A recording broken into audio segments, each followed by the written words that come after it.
Karag, welcome back to my vlog. Isang magandang gabi sa inyong lahat mula dito sa Lasak City. Oy, kadarating ko lang din. Nagbaktas ko galing El Salvador. Pagod si Kuragan. Kaya eto na ang mga latest kaganapan ngayon sa El Salvador na kung saan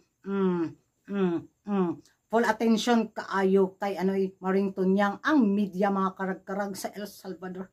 Dahil nga siya yung kanunahang kandidatang lumapag doon sa El Salvador. Kahit Hagardo Versosa na yung face lock ni Tunyang, andun pa rin yung smile, Thailand. Oy, sa kanya mga pa-eksena doon mga karag-karag na kung saan. Watch this. Sawadika! Hello universe! Hola El Salvador! Soy Antonia Porcild, con mucho orgullo representando Tailandia. I am Antonia Porcild, Miss Universe Thailand 2023, and I am so excited to finally be here in El Salvador to be hosting the Miss Universe competition this year. I cannot wait to see all the amazing tourist attractions and meet all the amazing people and visit all the cultural tourist attractions.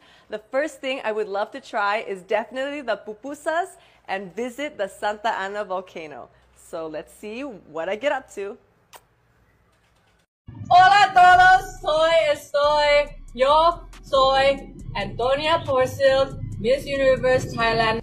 Aquí yo estoy. Es un chile de Tailandia. Como se dice, Nampik Khorat Khuajayan.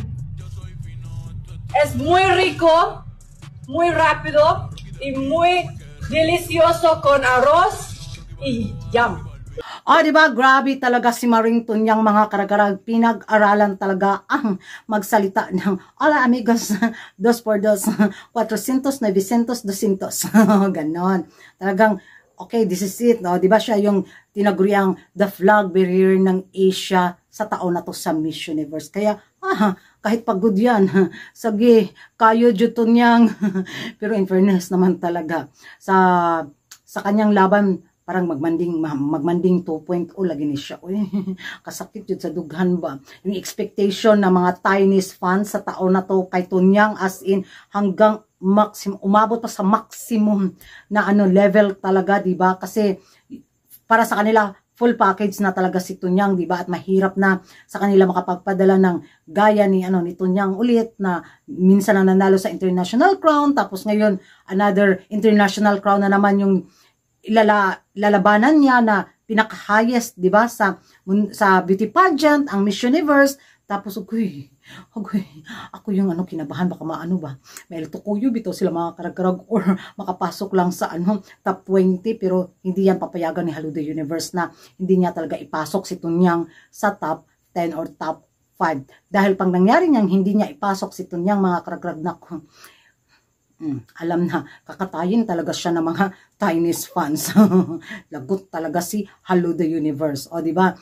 So far naman, nakikita naman talaga din natin kay Tunyang yung fighting spirit niya na baka siya na makapag-uwi sa pangatlong corona sa Miss Universe sa Thailand. Kahit paggura pa yung face lock ni Tunyang, kahit tunilada pa foundation po yung ilagay, keep smiling talaga siya, di ba? Pero hindi nagsisinungaling ang mata. Kita talaga natin na pagod na si Tunyang, Hagardo Versosa na. But kailangan niya talagang ipakita na andun pa rin yung freshness, dubok na ba? kung sa isda pa, burhang na ba? Ganon. So, yan ang mga karag-karag, yung masasabi niyo sa, si Tunyang nga ang kauna-unahang kandidata na nakalapag at tumating sa El Salvador. Sign na ba ito na mananalo ang Thailand sa corona sa Miss Universe 2023?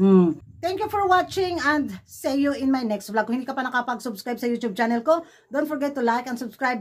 Kuragan Karag, ang babaeng lagi nagkarag-karag, and see you in my next vlog. Bye-bye!